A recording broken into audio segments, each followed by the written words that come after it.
बिस्मिल्लाहिर्रहमानिर्रहीम।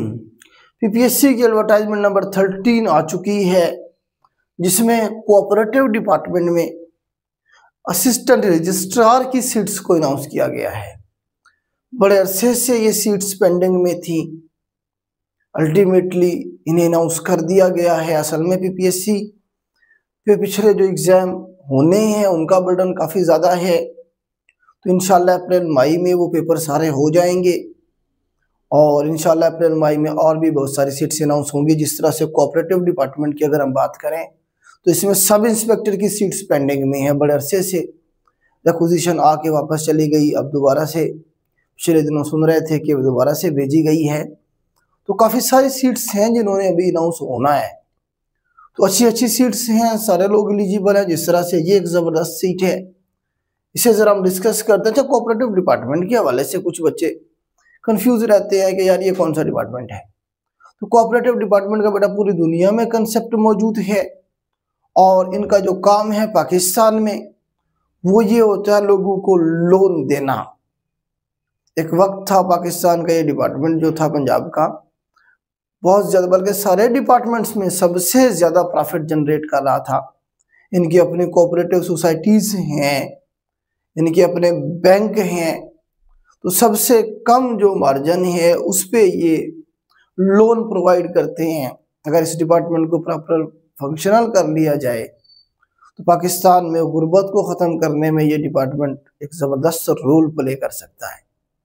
अभी तो इन्होंने टैक्स जो हैं वो बहुत ज़्यादा बढ़ाए हुए हैं, इसीलिए जो है लोन कोई लेता नहीं है। दूसरा ये है कि इनकी जो शराइत हैं, जो कंडीशंस हैं लोन की, वो इतनी सख्त कर दी गई हैं कि एक आम आदमी वो पूरी नहीं कर सकता है।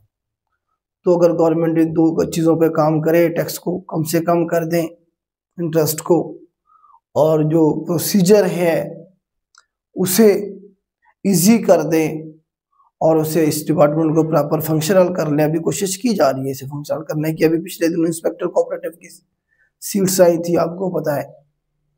तो इस तरह से ये डिपार्टमेंट अपना रोल प्ले कर सकता है। खैर, हम सीट्स को देखते हैं।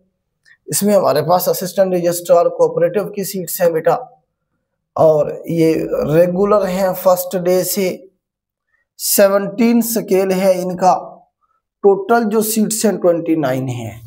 इससे पहले 2, 4, 5, 7 इतनी आया करती थी, तो अभी इतनी ज़्यादा सीट्स को अनाउंस किया गया है। ओपन मेरिट पे 26 हैं, स्पेशल पर्सन की 2 हैं, मिनॉरिटी कोटा की 1 है। डिग्री जो मांगी हुई है, बैचलर डिग्री मांगी हुई है, कम से कम 2nd डिवीजन।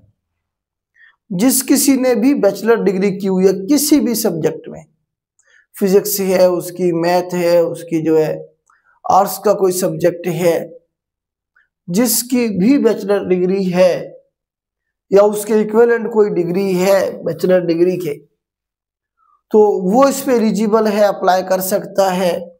अगर कंप्यूटर लिटरेट लिखा हुआ है, मतलब कंप्यूटर के बारे में ना हो जानना ज़रूरी है। मतलब इसका कोई अलग से टेस्ट नहीं होगा, परेशान नहीं होइएगा कि आप कभी कहें कि जिसका कोई टेस्ट होगा या कोई सर्टिफिकेट चाहिए, कुछ भी नहीं चाहिए। हर एक बंदा जो इस पे अप्लाई करेगा, मेरे ख्याल से उसे कंप्यूटर के बारे में पता होगा, कंप्यूटर लिटरेट होगा, थोड़ा बहुत कंप्यूटर पे काम करना जानता होगा। हाँ, इंटरव्यू में आपसे कंप्यूटर के रिलेटेड सवाल ज़्यादा पूछे जा सकते हैं। यहाँ तो आपको जो सिलेबस दिया जाएगा उसी के हिसाब से पेपर होगा ना। अब इसमें एज लिमिट है मेल के लिए 33 ईयर और फीमेल के लिए 36 ईयर।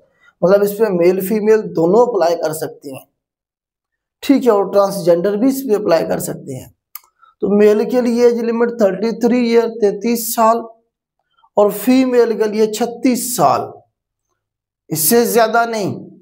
अच्छा, इसमें कुछ गवर्नमेंट एम्प्लॉयज़ भी अप्लाई करेंगे। तो गवर्नमेंट एम्प्लॉयज़ जो हैं जिनकी जॉब रेगुलर हैं और उनका डिपार्टमेंट एक रेगुलर डिपार्टमेंट है, तो उनके लिए एज की रिलैक्सेशन है। तो उनकी एज वही काउंट होगी जिस डेट को उन्होंने अपनी जो जॉब है उसे कंटिन्यू किया था। मिसाल के तौर पे एक बंदा 27 साल की एज में उसने किसी भी डिपार्टमेंट को पंजाब के को ज्वाइन किया और आज वो हो गया है 38 ईयर का, 38 साल का हो गया है, ये सीट आ गई है, वो इसमें अप्लाई करना चाहता है। वो देखता है कि जी 36 कट ऑफ डेट थी, मैं तो 38 का हो गया हूं, लेकिन वो एलिजिबल है, अप्लाई कर सकता है। क्यों? क्योंकि उसकी जो डेट है वो ही काउंट होगी 27 साल जिस डेट को उसने ज्वाइन किया था, तो वो भी इसमें अप्लाई कर सकेगा। जनरली 10 साल की रिलैक्सेशन होती है, इससे ज्यादा भी होती है, तो गवर्नमेंट एम्प्लॉय भी इसमें अप्लाई करें, एक अच्छी सीट है। आगे चलते हैं जी हम। उसके बाद मैंने बता दिया डोमिसाइल पंजाब का मतलब पंजाब के लोग अप्लाई कर सकते हैं और पंजाब में ही इसकी पोस्टिंग होगी। उसके बाद हमारे पास इसके सिलेबस के हवाले से 4 पेपर होते हैं इसके हमेशा से, पहले भी यही थे, अब भी यही हैं। तो इसमें जो पहला पेपर आपका होगा, अच्छा इसमें आप देखें कि एक इंग्लिश एस्से एंड कंपोजिशन का पेपर होगा 100 नंबर का, उर्दू एस्से एंड कंपोजिशन का पेपर होगा, फिर ये जीके वाला 100 नंबर का पेपर होगा आपका, एमसीक्यूज टाइप होगा ये, जिसमें पाकिस्तान स्टडीज को शामिल किया गया है, इस्लामिक स्टडीज को शामिल किया गया है, जनरल नॉलेज को शामिल किया गया है और कंप्यूटर को शामिल किया गया है। तो आपके ये बनेंगे 1, 2, 3 और 4 पोर्शन बनेंगे। 25-25 नंबर का एक एक पोर्शन होगा, 100 नंबर का एमसीक्यूज टाइप आपका पेपर होगा। और ये पेपर आपका सबसे पहले होगा, पहले इस तरह से नहीं होता था, लेकिन अब इन्होंने इस तरह से किया हुआ है कि पहले वो क्या करें, एमसीक्यूज टाइप पेपर ले रहे हैं, जो लोग उसमें शॉर्टलिस्ट होंगे उनका फिर एस्से और बाकी पेपर ले रहे हैं। आपने देखा है पीएमएस मिनिस्ट्रियल में भी, पीएमएस इवन पीएमएस में भी इन्होंने यही किया है, तहसीलदार में भी यही किया है, तो इसमें भी यही करेंगे। इन्होंने मेंशन नहीं किया अभी तक ये, लेकिन इसी तरह से करेंगे, मेरा एनालिसिस है कि ये इसी तरह से करेंगे। पहले ऐसे नहीं होता, पहले चारों पेपर इकट्ठे ले लेते हैं, एक ही दफा रिजल्ट आता है, फिर इंटरव्यू हो जाता है। ठीक है, आगे चलते हैं। चौथा पेपर होगा history of cooperative movement and cooperative today's. जो कोऑपरेटिव डिपार्टमेंट है आज का और इसकी पूरी हिस्ट्री जो है, इसके ऊपर एक एमसीक्यूज टाइप 100 नंबर का पेपर होगा, वो भी 100 मार्क्स का एमसीक्यूज टाइप होगा ये भी। तो 400 नंबर का आपका एग्जाम होगा। उसके बाद फिर 200 नंबर का आपका इंटरव्यू होगा, उसमें साइकोलॉजिकल असेसमेंट भी होगी। तो ये इसका सिलेबस है।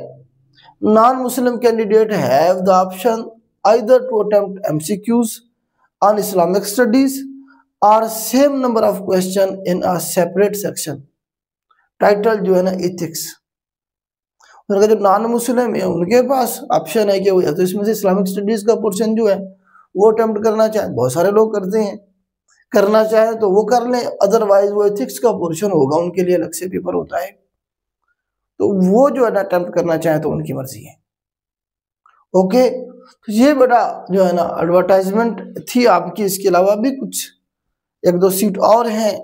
अच्छा, इसमें एक और बात कही है उन्होंने, candidate must obtain 40% marks in each paper, मतलब जो पास होगा वो 40 नंबर वाला होगा, and 50% marks in aggregate. Overall 400 number का पेपर है तो 200 नंबर लेना जरूरी है 50%, तब आप इंटरव्यू के लिए शॉर्टलिस्ट होंगे। 200 मार्क्स आउट ऑफ 400 मार्क्स।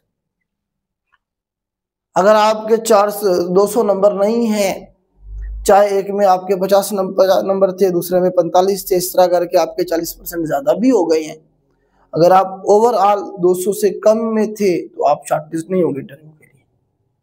तो कम से कम कंडीशन क्या है, 200 मार्क्स की है आउट ऑफ 400 मार्क्स की। ठीक है जी, तो ये बड़ा एडवर्टाइजमेंट थी। अब इसकी तैयारी करें, हमारे बैचेस चल रहे होते हैं इसके हवाले से, जीके के हवाले से भी, एसए के हवाले से भी, कोऑपरेटिव जो लॉ है इनके हवाले से ये पोर्शन हम आपको करवाएंगे साथ में। तो इसके लिए ईद के बाद इंशाल्लाह हम फौरन एक बैच शुरू करने जा रहे हैं। जो लोग हमें ज्वाइन करना चाहते हैं तो उनके लिए हमारा जो नंबर है एकेडमी का, उस पर कांटेक्ट करेंगे। मैं यहाँ लिख देता हूँ अगेन,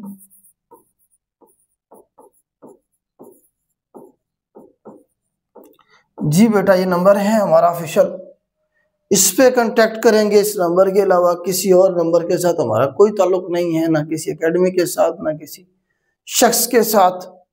यही नंबर है, हम इसी नंबर के रिस्पॉन्सिबल हैं। ठीक हो गया बेटा। उसके अलावा एक सीट और है, ये है हमारे पास lady assistant registrar cooperative societies. एक सीट अलग से भी है, यहाँ पे भी सेम सिलेबस है, एज लिमिट वही 36 ईयर है। तो बैचलर डिग्री सेम वही जो है ना, इसके अंदर कंडीशन है, डिग्री वही चाहिए, एज वही है इसमें, लेकिन फीमेल अप्लाई कर सकते हैं, फीमेल की एक अलग से सीट है। ठीक हो गया। और उसके बाद हमारे पास सिलेबस वही 4 सब्जेक्ट हैं, वैसे ही सारा सेम पैटर्न है। तो फीमेल अगर इस सीट पे अप्लाई करेंगी तो अलग से उन्हें करना पड़ेगा, इस सीट पे अलग से, क्योंकि केस नंबर डिफरेंट है। आप केस नंबर से जाके करेंगे अप्लाई, ये केस नंबर है, केस नंबर से हमेशा अप्लाई होता है। इस पे फीमेल को अलग अप्लाई करना पड़ेगा। जबकि ये जो सीट है हमारे पास, इसके अंदर जो है ना, आप देखें कि मेल फीमेल जो है ना जी, बस इसमें तो एक ही दफा होगा, क्योंकि इसमें हाँ अलग से कोटे की सीट नहीं है फीमेल के लिए। तो ओपन मेरिट है, जो जीतेगा वो सीट ले जाएगा। ठीक है। तो ये बड़ा एडवर्टाइजमेंट है, इसमें ऑनलाइन अप्लाई होगा पीपीएससी की वेबसाइट पे। और इसकी अप्लाई की लास्ट डेट है 17 अप्रैल। 17 अप्रैल इसकी लास्ट डेट है अप्लाई करने की। अप्लाई करें, जिसने भी बैचलर डिग्री की हुई है वो इस पे एलिजिबल है। 33 ईयर तक मेल और 36 ईयर तक फीमेल। अप्लाई करें, तैयारी करें और सीट निकालें। और भी इस तरह की अच्छी अच्छी सीट्स आएंगी। आप लोगों की तैयारी का जो प्रोसेस है वो कंप्लीट होना चाहिए। आज के लिए इतना ही। अल्लाह हाफिज।